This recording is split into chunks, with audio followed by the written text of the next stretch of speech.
All right, so let's talk about Squid Game. I mean, we've all seen it, right? We know the green tracksuits, the creepy doll, the games. But what if I told you the real story behind the show is even more wild and honestly way more horrifying than you can imagine? That's what we're digging into today. Yeah, you read that right. Masterpiece or fiasco? No joke, that was the feeling on set. For the people making the show, there was absolutely no in-between. They thought it would either be a total game changer or a complete and utter flop. The show that we all binged in like a single weekend was basically one giant roll of the dice. So let's back up. How did we even get to that point? Well, it was a long, long road. And I mean a decade of just rejection. Okay, just look at this timeline. The creator, Hwang Dong-hyuk, writes this thing all the way back in 2009, and it's super personal for him. He was struggling with money himself and poured all that anxiety into the script. But then, nothing. For 10 years. 10! Every single studio he took it to turned him down. They all said the same thing. It's too weird, too violent, too unrealistic. It's just wild to think it sat on a shelf for that long until Netflix finally said, okay, let's do this in 2019. And when I say he poured everything into it, I mean it literally. The stress of finally getting to make this show was so intense that he lost 6 teeth during production. 6! I mean, that's not just passion, that's a serious physical toll. It just shows you the insane level of pressure he was under to get this thing right. Which leads to the big question, right? What on earth changed? How does something go from being too unrealistic to the biggest show on the planet? Why was 2021 the year the world was suddenly ready for Squid Game? Well, funny enough, a Reddit user kind of nailed it. The big missing ingredient that nobody saw coming, the pandemic. Think about it. All of a sudden, the whole world was dealing with financial anxiety, isolation, and this feeling of just utter desperation. The themes in Squid Game weren't just fiction anymore. They were our reality. It just hit differently because we were all in some way living it. But that shared feeling of despair, that's not even the half of it. The show's connection to real life is so much darker and more direct than you think. This is where we get into the really horrifying stuff, the true story that inspired the games. I mean, that's the question, isn't it? What if the scariest part wasn't made up? Well, it wasn't. The whole idea of people being rounded up, stripped of their humanity, and brutalized for someone else's gain, that actually happened.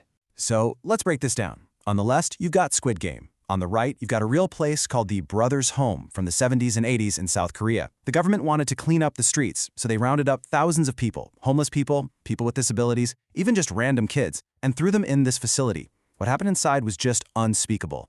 Torture, slave labor, just horrific abuse. And the authorities just looked the other way. So when you see those VIPs in the show, watching people suffer for fun, that's not just a plot device. It's a direct shot at the real-life indifference that let this happen. It was so bad that some people started calling it Korea's Auschwitz. Just let that sink in for a second.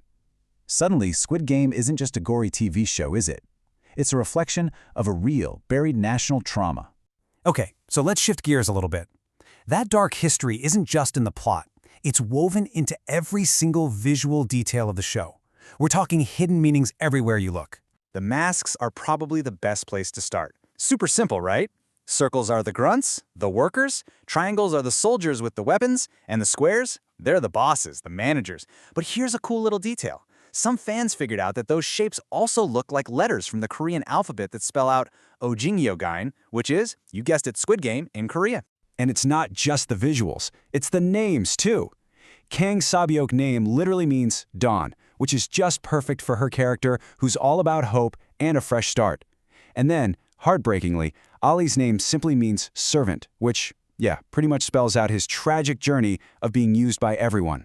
The sets themselves are just genius. You know those crazy, colorful staircases? They're designed to be totally confusing and disorienting, inspired by those M.C. Escher drawings. And all those bright colors everywhere? It's meant to feel like a twisted playground, making the violence even more jarring. Even the beds, they're stacked up to look like shelves in a warehouse, to make the players feel less like people and more like inventory. Oh, and the glass bridge? That was a real glass set, built just high enough off the ground to genuinely terrify the actors. They wanted real fear, and they got it. So you take this 10-year struggle, this horrifying true story, and all this insane symbolism, and what do you get? You get a show that completely took over the world. But its legacy, well, it's pretty complicated. I mean, just look at this number. 1,000%. That's how much sales for plain white fans went up after the show came out. It's insane.